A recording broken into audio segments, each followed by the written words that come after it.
And yeah, so a little bit about what the Ford Garden is. It is our Santa Clara University's school garden.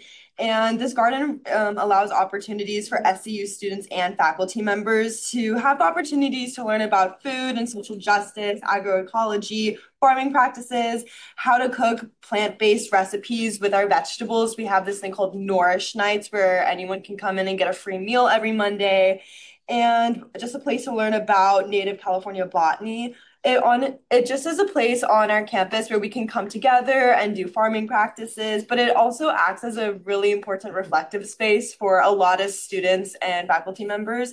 And we have volunteer hours every week where anyone can come and work on the garden, including members of our community. Thank you. So just a reminder that you might think it's a place like Silicon Valley, where there's a lot of wealth generation, where there's going to be um, a lot of food security. But this is a reminder of people that visit food assistance or food banks where they can get food donations every year since 2019. It went up dramatically during COVID.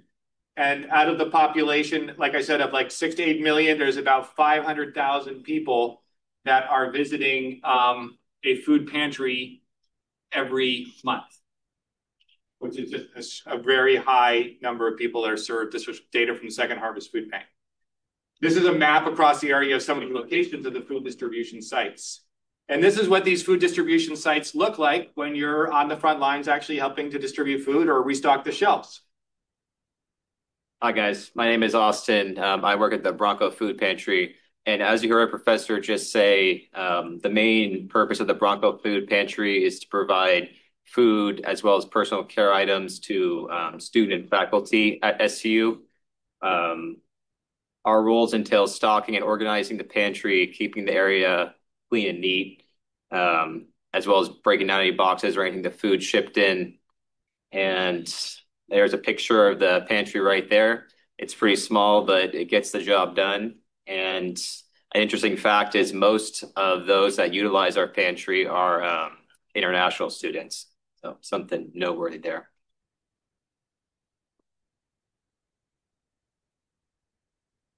See this? You need to come over towards me. There you are. Good. Hello everybody. Gabe and I work at Food Distribution Services. I work at the Salvation Army, and they're key support in the local community by providing fresh and healthy produce and food to the people of the community.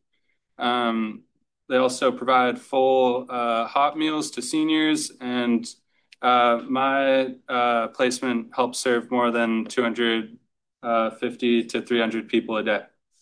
And my food distribution like volunteer and the place that I volunteer is called Catholic Charities. They work with Second Harvest Food Bank, so we basically just distribute like just the ingredients that people can go back home and make meals that allow for full like a full body meal with like protein, vegetables and stuff like that. And usually every week so far that I volunteer, we've helped about 500 families. So that's how we got to the number of about 750 families per day per location at the Salvation Army and the Catholic Charities Santa Clara. And we do know that this is sort of like a band-aid solution for a systemic problem here in the Bay Area. Thank you. Thank you. Loaves and fishes, kind of gardening too. We have a combination here.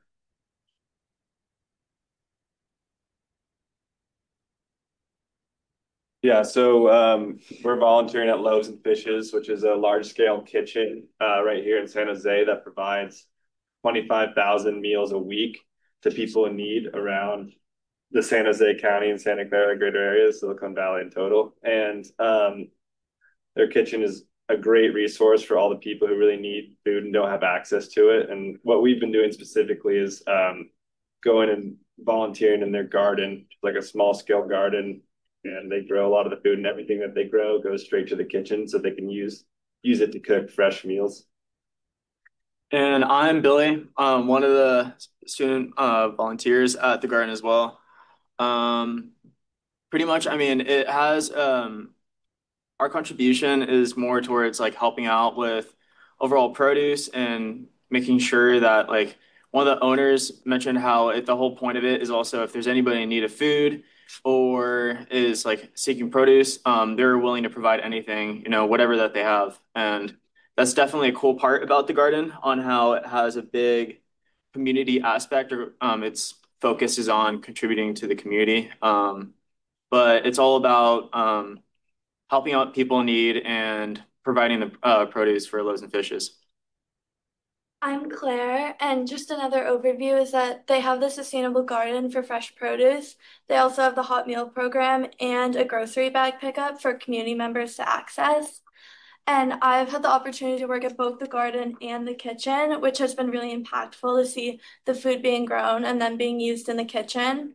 I was just there this morning and we planted tomatoes, and I found it super empowering that the food you're planting is directly being used to combat food injustices. Great, thank you.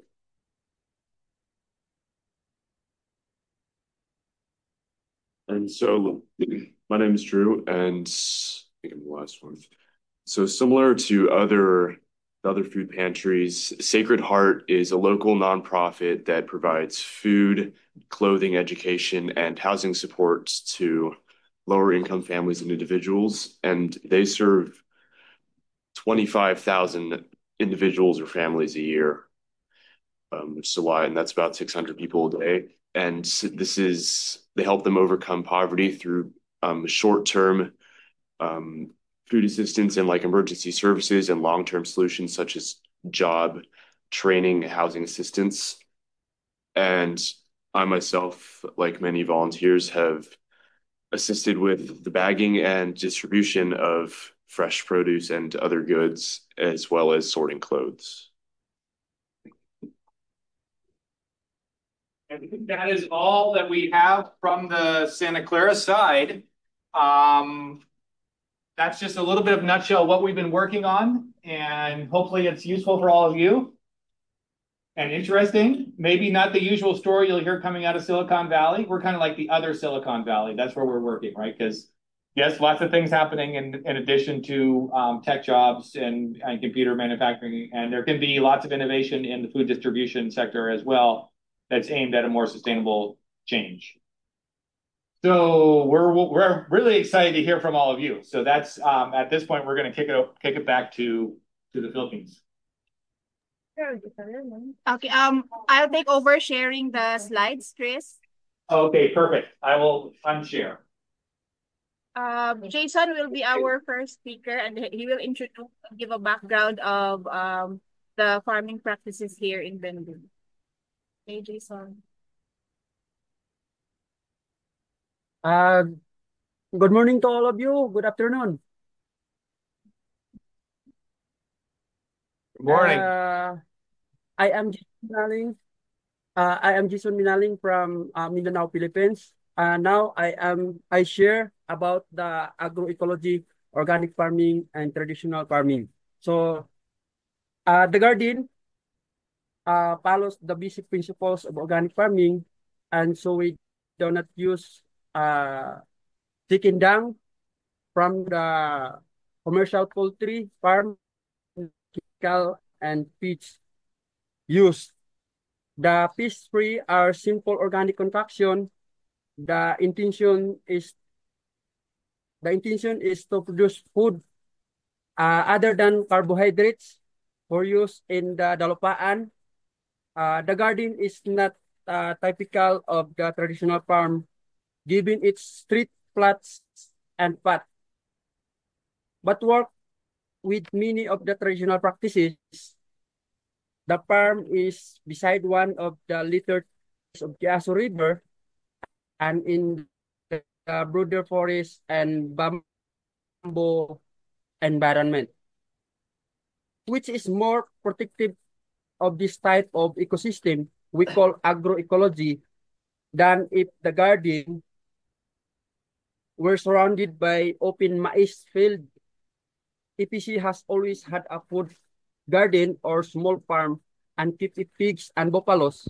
The buffalo were originally for hauling supplies from St. Peter when the logging road was not graded or bridge maintained?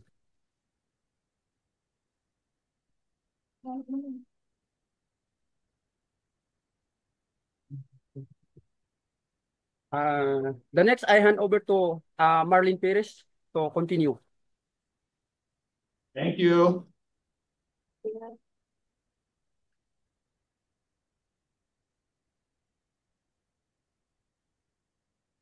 Good afternoon. I'm Marlene Perez. So now we talk about Pulangyan practices, Pulangyan farming practices. So in Pulangyan practices of farming is the local way of farming based on this indigenous knowledge sense of community and care for the land, knowing a diversity of crops, their needs, and the landscape and their sequences and interrelevance.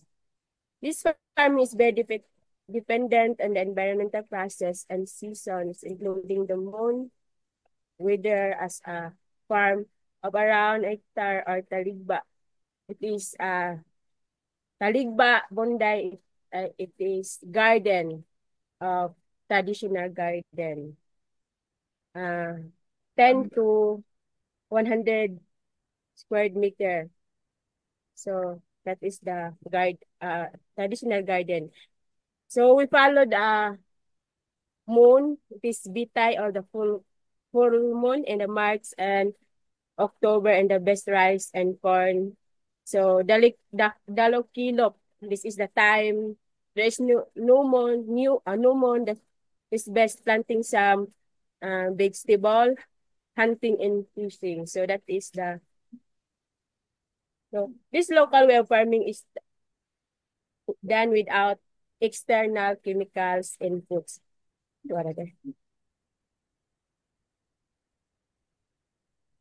The farming activity start with bagto. This is assessment of the area for good UMA. So we clearing the farm, cutting of trees, gathering the branches, burning, second burning. For planting root crops, this is what we call the moon is in the center. I don't know how, but we call it udtuhan. So this is the so quarter moon is the best planting beans, aglay, upfront rice. So a ritual to the spirits of the place for good farming is abundant harvest. So this is what we called here imbabasok, or we ask permission for the owner of the land. So that is the ibabasok for us. So pangodok. So in the traditional farming, we use dipstick to plant the rice, the corn. So that is the way of our farming here. So ritual done by harvesting a small portion of taste and give thanks to the. So this is the lagoon. So what we call the ritual of harvesting a small part of our farm. So harvesting and the panalangin Thanksgiving ritual to mitanghaga spirit for the harvest. So that is the ritual known as panalangin. So we harvest. So in traditional farming, we transition it into the garden. So and in OMAT, we have two planting season. It is called panuig. So March to September, that is the panuig for us, and October to February, this is tingbonglay, or we plant some root crops. So that is the tingbonglay main term. So in eco agri garden, we plant any kind of vegetables or crops to feeds to feeds our dalopaan kitchen. So we have two kitchen here too.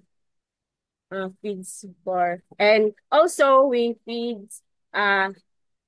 visitor like in the BLS Balaylaw that receive visitors for their workshop. So that is my explanation about it. So traditional farming will follow the 5 years regeneration of soil nutrients. So if we Different times. 5 years natural regeneration, and then in the garden we use bamboo trellis. We use bamboo trellis for our crops. Then production of soil fertilizer. So vermicast, bokashi, manure, compaction, and extract, mulching, planting root crops, and regenerate the soil. So resumption after 10 to 20 years. So and garden. So the resumption every planting season only. So we are not so that is my presentation for today. Thank you. Sorry. It's all right. And the compost cycles, what are their rituals to Thanksgiving? Jason.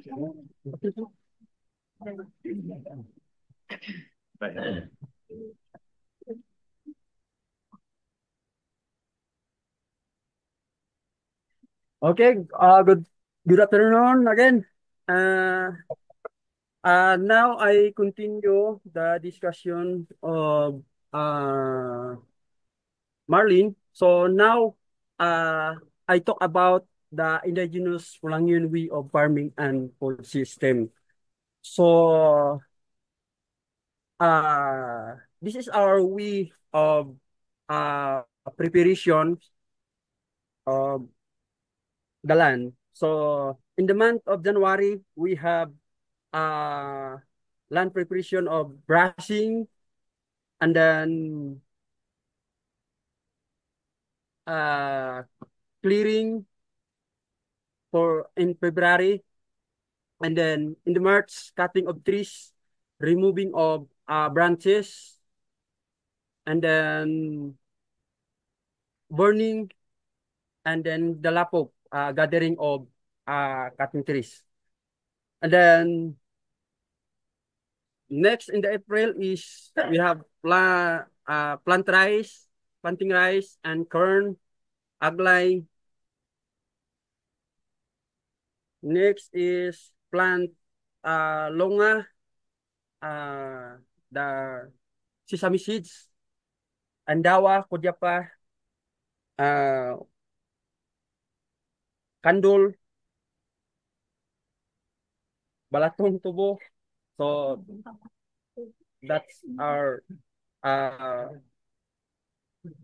crops in that we plant in April. So and then for me, make holes and plant fruit crops. So that's the following plant. In June, so we have weeding up to July, and then August is the harvesting. And then in September, so we have harvesting of some crops, vegetables like kandol, the wild pipino, and then tubo, sugarcane, and harvesting of rice in October. And then in November harvesting of aglay up to December. So, and then that's the cycle that we follow. So in Sweden area 1, so in Sweden area 2, so we have a harvesting in January. We have a harvesting of kamuti, and then uh, Yeah, no, it's like sweet potato. uh, A lot of the root crops are really key for food security. rearing, burning, and harvesting of corn. So, and then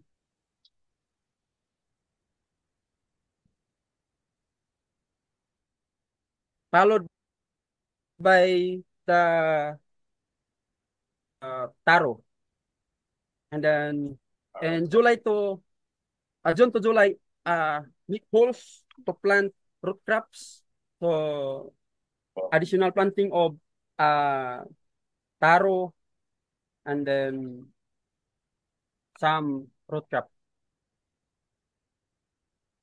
After that, after 36 to 40 months, so I continue. So 36 to 40 months, this OMA is become lubas or the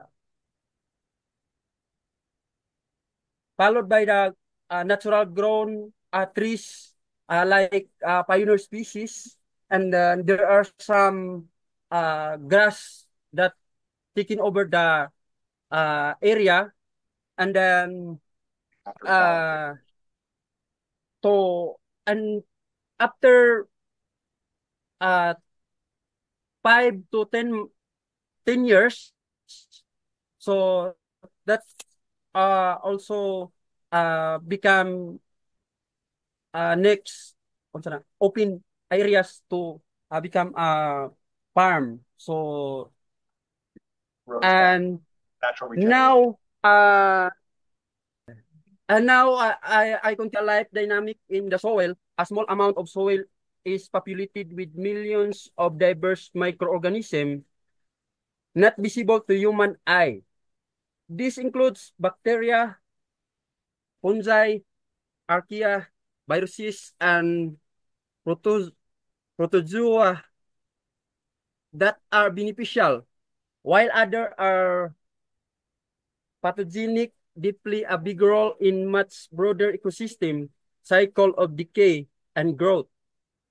Recycling nutrients and making them available for larger organisms.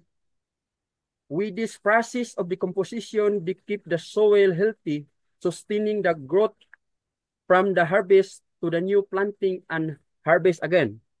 There are thousands of insects that also help in the decomposition and recycling of nutrients, all adding to the natural biodiversity. Agroecology is a way of farming that balances and sustain the relationship between the human, families, land, and life of the landscape. It is a relationship of nurturing and respect, recognizing all the integral organic processes.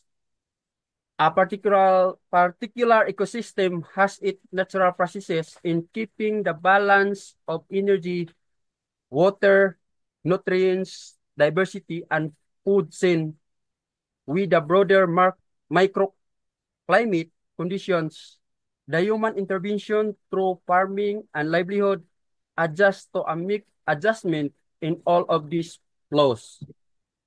In a traditional cultural context of farming, here in the upland, the family has historical relations with the landscape ecosystem through the ancestors and a deeper sense of gratitude shared with Mitanghaga, the creator who granted them this life. Thank you.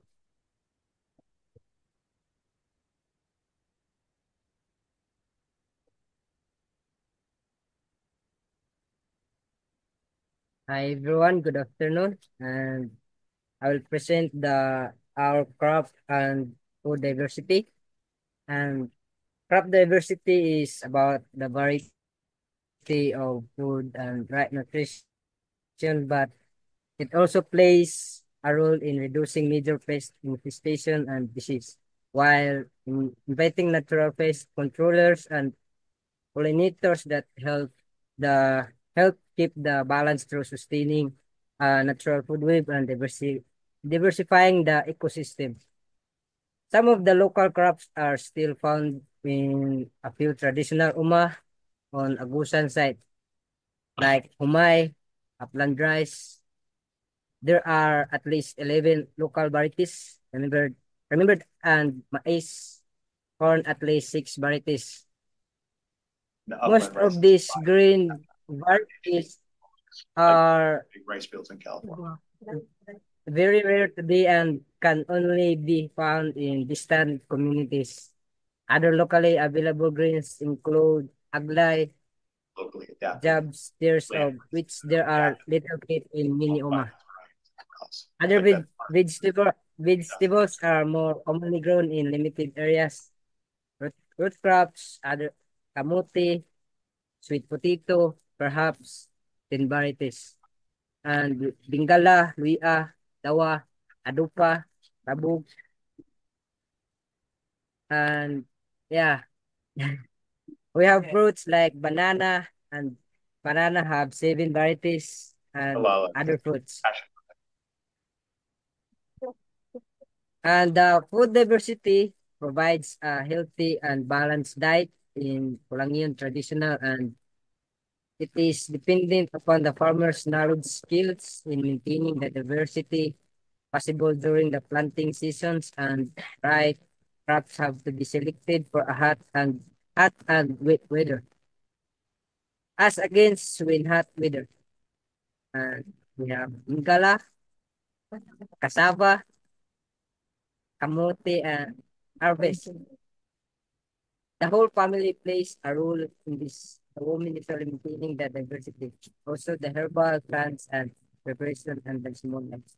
We have traditional seed banking. And I think they have the forage. I don't know what they, seed banking. but they have maybe some Seed of you guys. banking helps to diversify food sources in local crop the varieties and valuable crops that have greatly diminished. Most of the traditional rice and corn varieties are lost, and in their commercial gene corn is only fit for animal feeds industry. Without local crops, sources farming will only mean economic survival and to live according to economic pressures and social trends that take us away from a mutual caring relation with the land. So that's all. Once again, I'm James Polingay. Thank you so much.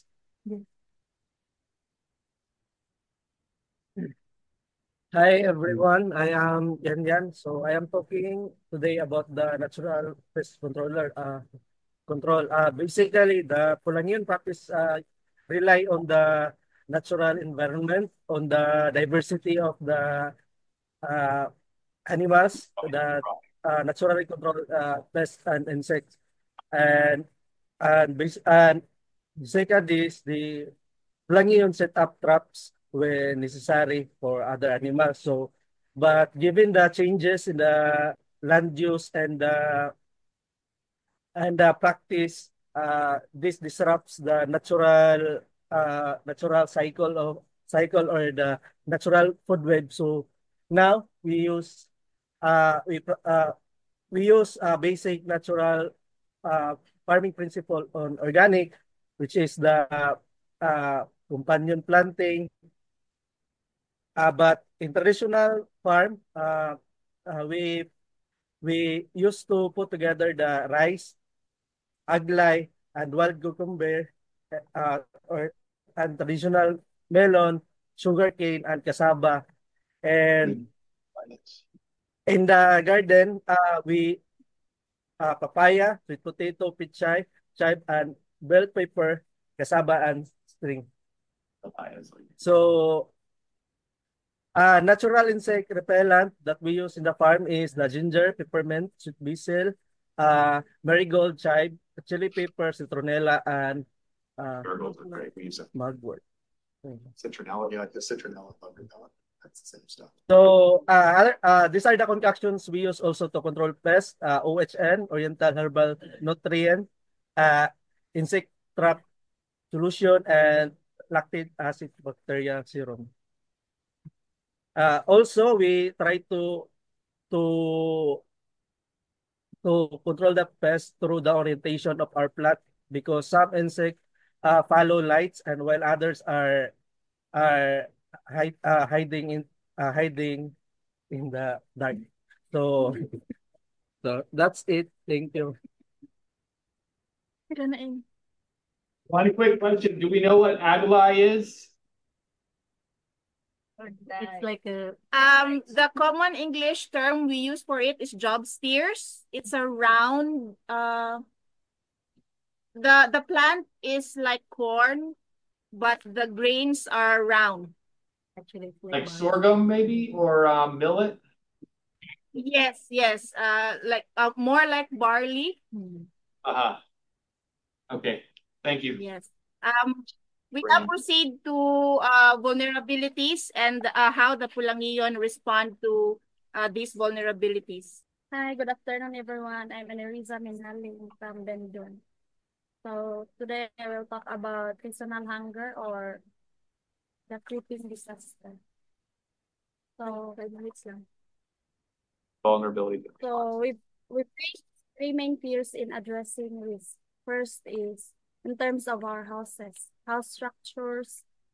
In most upland communities are very vulnerable. Second is the increasing seasonal food and water shortage. And the third is the pressures on our communities and landscape caused by a growing economic development in Bukidnon and corporate agriculture are creating increased vulnerability and loss of family and community stability. So we are challenged by our culture to respond to these threats and seek more resilient community and land use practices. So the lowlands and uplands experience different disasters. In lowlands, they encounter disasters like floods and others, while in the uplands, we encountered the creeping disaster that we slowly feel, the creeping disaster of seasonal hunger. So this happens because of two reasons. The first is the effects of climate change. And the second is economic exploitation. And this time, we can't even grow crops without fertilizers. That's why we buy this even if it's costly. So buying seeds cost more compared to what we earn from our farm. And climate change has led to delays in planting as we can no longer determine the optimal times for planting to ensure a bountiful harvest. So that's why one of our vulnerability in our community is some people are migrating to other places or cities just to find jobs to meet their family needs. And in the other places, they are experiencing a failing water supply because even the land clearances around the water source are being built with large plantations of corn. So there is a shortage of water. On the move, there's large corn And plantations for animal feed for chicken. in our place, we are doing something to resolve these issues. Not totally, but reduce the disasters that we experience. The first thing is promoting a balanced diet and alternating what we eat to avoid various diseases. Just like in the Dalopaan, children alternate the food they consume to maintain their health. Additionally, we have implemented school feeding programs to support children who arrive at school without food. Before some kids, but now they have no reason to be absent. And also in our place, there is also proper distribution of water so that everyone can use water.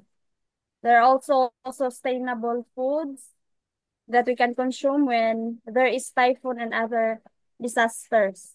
We also have a means of livelihood so that we don't have to buy seeds just to plant because just like our organic garden, we have seed banking so that we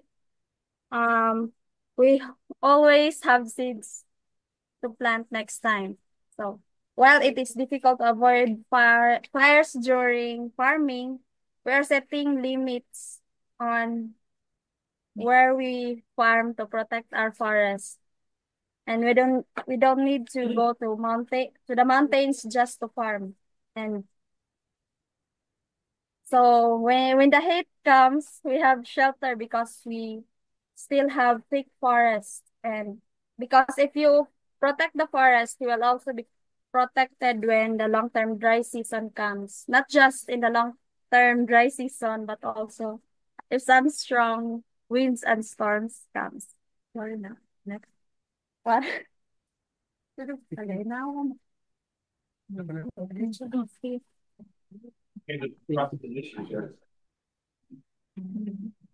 Hello, good day. I am Warren James Bayusola.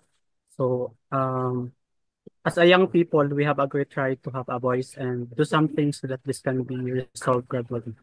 So, the first thing is that root crops must be supported. We must not ignore them because they are the first of all plants and they are the only ones we can rely on this disasters come. We also need to be protect the source of our water bodies because we all know that we cannot live without water. So in our place, the roads are graded by the government, but we often neglect the canals, which are crucial for proper drainage so that the water does not go straight to the road, but does goes to the canals so that the road remains level and accidents are avoided. Do not spray glyphosates on the water source so that the water does not get contaminated. On catchment management, we need to know how to manage our water and forest because this will help us. So, and the government job order personnel only focus on sweeping the roads. Although this is important to remove garbage, there should be jobs that focus on managing forests and water because this is the most important thing for us to live. So we also need to establish forest life where we can farm so that our forests do not get depleted and destroyed. We also need water source regenerations to keep our water fresh and we don't experience water shortage. Um, the way to regenerate our forests, our water is to plant trees at the water source. The last thing we should do is support non-fertilizer crops like adlai and abaca so that we don't have to buy fertilizers just to plant. So that's all. Thank you. Manure, like nitrogen fixing plants that can be tilled into the soil. Good afternoon. I am Carmela Santos from Rowan, River Above Asia and Oceania Ecclesial Network. Good afternoon. At the moment, good afternoon. Yes, earlier they mentioned about the food systems, agriculture, and water. There's been a heightened global attention on the interconnectedness of agriculture, food systems, and water resources because of the recognition of the threat to global food security and rural livelihoods from the escalating impacts of climate change on agri-food systems. Thus, there's been a growing momentum in the recognition of agri-food systems for climate action in the last 3 COPs. At COP27, the FAST Partnership or Food and Agriculture for Sustainable Transformation was launched. The COP28 closed with the UAE Declaration on Sustainable Agriculture.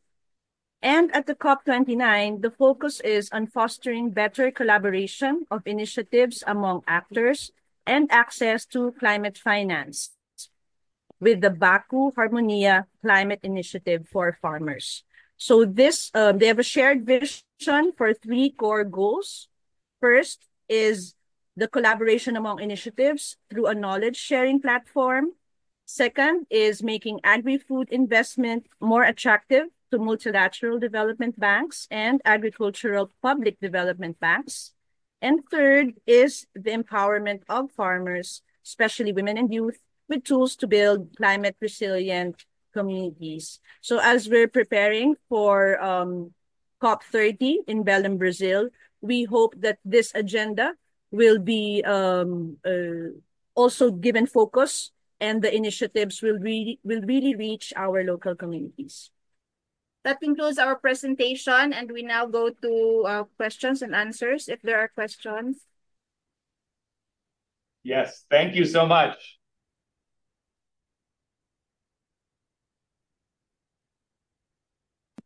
Could you briefly explain on the last presentation, Rowan, how it represents?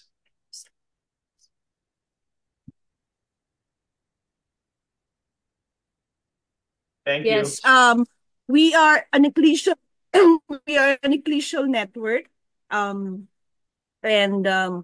we hope to amplify stories of the youth, especially the indigenous youth, and in platforms such as COP and other governance platforms. We hope that these voices and these stories will reach the table and hopefully influence the decision making to make the solutions be more culture based and oriented really to real solutions. Excellent. And how many organizations are affiliated with it, just to give the students a sense of the scale? The one for Asia Oceania is just beginning over the last 3 years. So we're working through it's really a network rather than an organizational affiliation. So we work through dioceses. The most obvious one to look at is REPAM for Latin America. Yeah. So if you look up REPAM, REMAM is another one for Africa. These are, if you like, Catholic but Christian dynamics from the South. The North doesn't have this.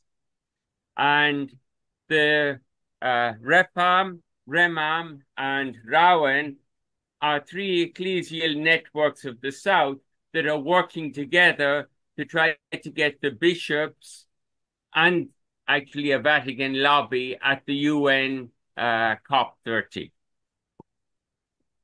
Brazil holds the greatest opportunity for indigenous peoples to speak out, because the last 3 COPs have been in, Arab context nearly, and we've had no voice at all. So Brazil should give us a voice. Are there any questions from your side there? While we're waiting for a question, I'd just like to say it's really very impressive how, as you are studying traditional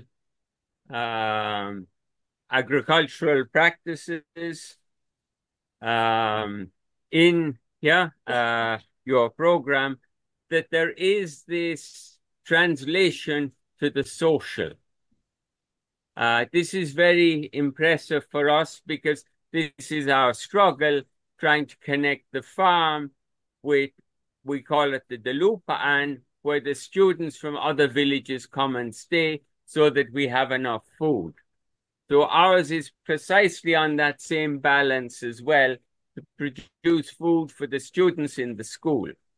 But you've got a much broader social reach, which is, at these times, it's a counterculture to what we hear of the US. So that's very enriching for us. And it encourages us to go further. Thank you. Is there I guess one other question we could ask is, how many, Pedro, are there people there that plan to go to the negotiations in Rio or in Belém? We're trying to organize and get the finances, because this is the most expensive place to go to without going through the US. We're trying to organize from Oceania and Asia 10 youths to go and speak. And we hopefully will be housed by some of the parishes there and organizations. And Pedro, are you going? If this whole thing pulls off, yes, I will go through. I will go there. So we're trying to get the one of the cardinals there to give us, platform and voice. Yeah.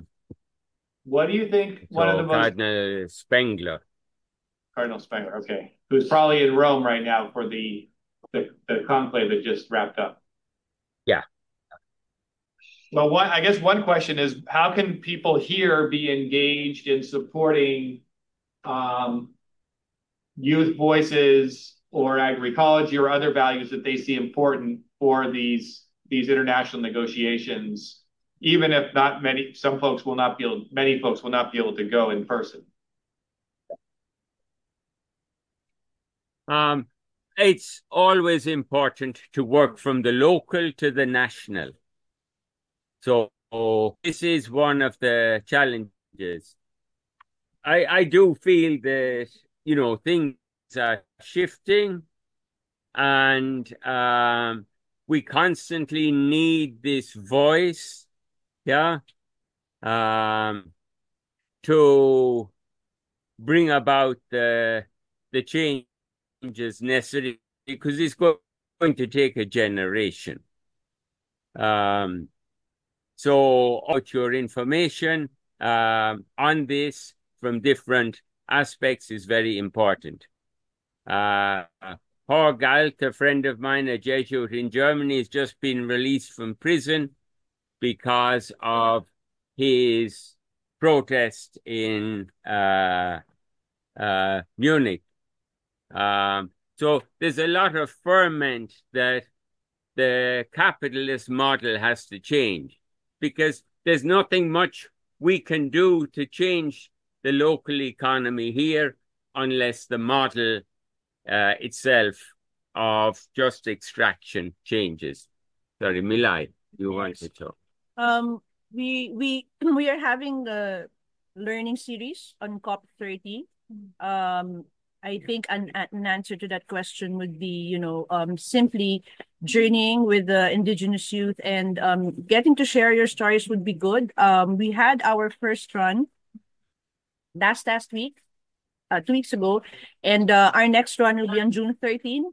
We can just share with you the registration link and the Zoom link. So maybe you would like to join us so that you also get to meet indigenous youth from other communities.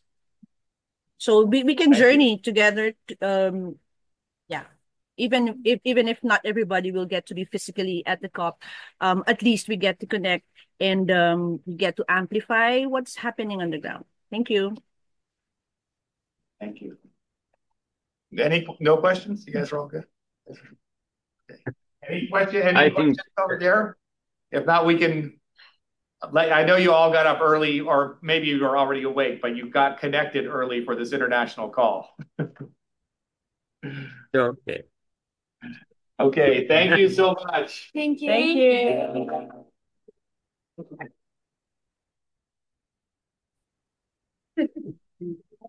Bye-bye. Bye-bye. Bye. Are we? Thank you. Thank all of you. Very great. See you around. Thank you, Chris. Thank you. All of your students. Bye. We want to try to follow what you've been learning.